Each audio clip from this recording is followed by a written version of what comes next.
మనం విత్తనం వేస్తామే కానీ చెట్టు మొలిపించగలమా?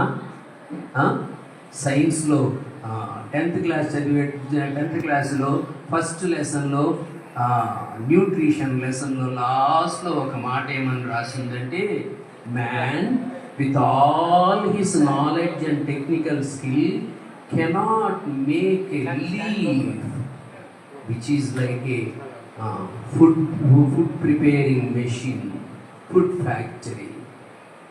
ఆహారాన్ని చెట్లు తయారు చేస్తాయి మన కొరకు. ఆహారాన్ని తయారు చేసే భాగం ఏది? ఆకులు.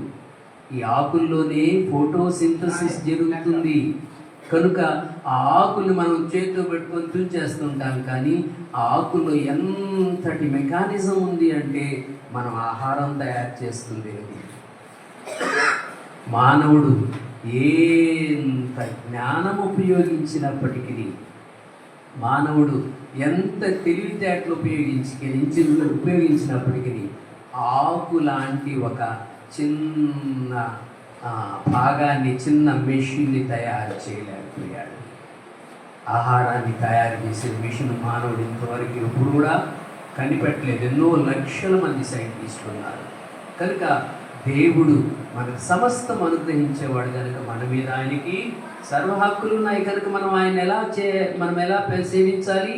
మన పూర్ణ హృదయంతో, మన పూర్ణ ఆత్మతో, మన పూర్ణ బలముతో ఆయన్ని మనం ఏం చేయాలి? సేవించేటువంటి వారంగానే ఉండాలి. అదే మాటే మోషే కూడా అన్నాడు తన ప్రజలతో. అదే మాట యెహోషువ కూడా అంటున్నాడు. చూడండి, యెహోషువ గ్రంథము 22వ అధ్యాయము 5వ వచనం. త్వరగా చదవాలి. కీర్తన త్వరగా చదివేస్తుంది. కొంచెం త్వరగా చదివి నాకు సహాయం చేయండి.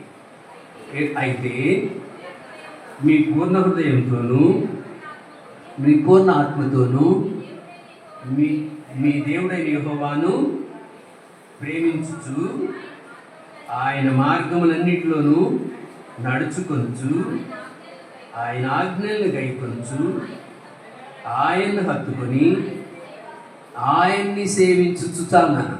కాబట్టి ఆయన్ని హత్తుకోవాలి. పూర్ణ హృదయంతో, పూర్ణ మనసుతో, పూర్ణ బలంతో ఆయన్ని హత్తుకొని ఆయన్ని సేవించేటువంటి వారంగా ఉండాలని మరి యెహోషువ కూడా హెచ్చరిస్తున్నాడు. అంతేకాదు సొలొమోను కూడా ఇశ్రాయేలు ప్రజల కొరకు అదే ప్రార్థన చేశాడు. చూడండి, మరి చూసినట్లయితే మొదటి రాజుల గ్రంథం 8వ అధ్యాయం 61వ వచనము. మొదటి రాజుల గ్రంథము 8వ అధ్యాయము 61వ వచనము. కాబట్టి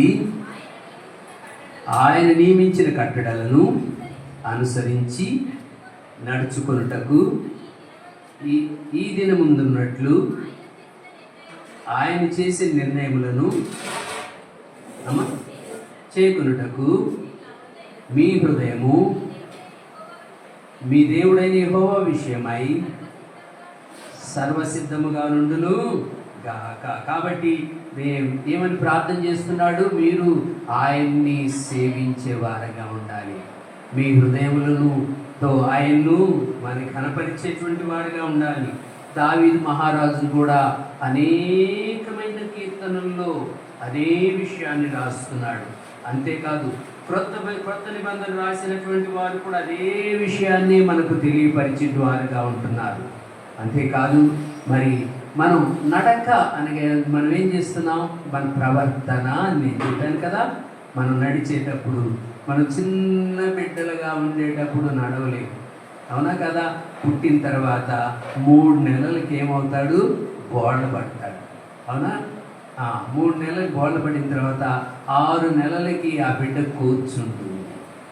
ఆ తర్వాత చిన్నగా 7-8 నెలలకి మంచంనో లేకపోతే కుర్చీనో లేక టేబుల్నో పట్టుకొని చిన్నగా నిలబడడానికి ప్రయత్నం చేస్తుంది.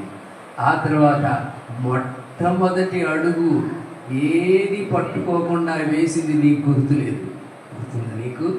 కానీ మమ్మీకి తెలుసుంటుంది కదా. మమ్మీ వాళ్ళు గమనించుతారు, అమ్మా నా బిడ్డ నడుస్తుంది అని ఎంతో సంతోషపడుతుంటారు, అవునా కదా? కనుక మన యొక్క నడక అనేటువంటిది ఎంతో ప్రాముఖ్యమైనది. అయితే మనం ఏం చేయాలంటే మన నడక దేవుని మార్గంలో ఉన్నదా లేదా అని మనం పరీక్షించుకోవాలి. మన ఇష్టానుసారమైన సొంత మార్గంలో మనం నడుచుకునే వారంగా ఉంటున్నామా, లేక ప్రవర్తించే వారంగా ఉన్నామా, లేక దేవుని మార్గముల్లో మనం నడుచుకునేటువంటి వారంగా మనం ఉంటున్నామా అని మనం పరీక్షించుకోవాలి. ఇప్పుడు మనం చూసినట్లయితే రోడ్లు మనం చూస్తుంటాం కదా. ఉదాహరణకి హైవే ఉంటుంది కదా.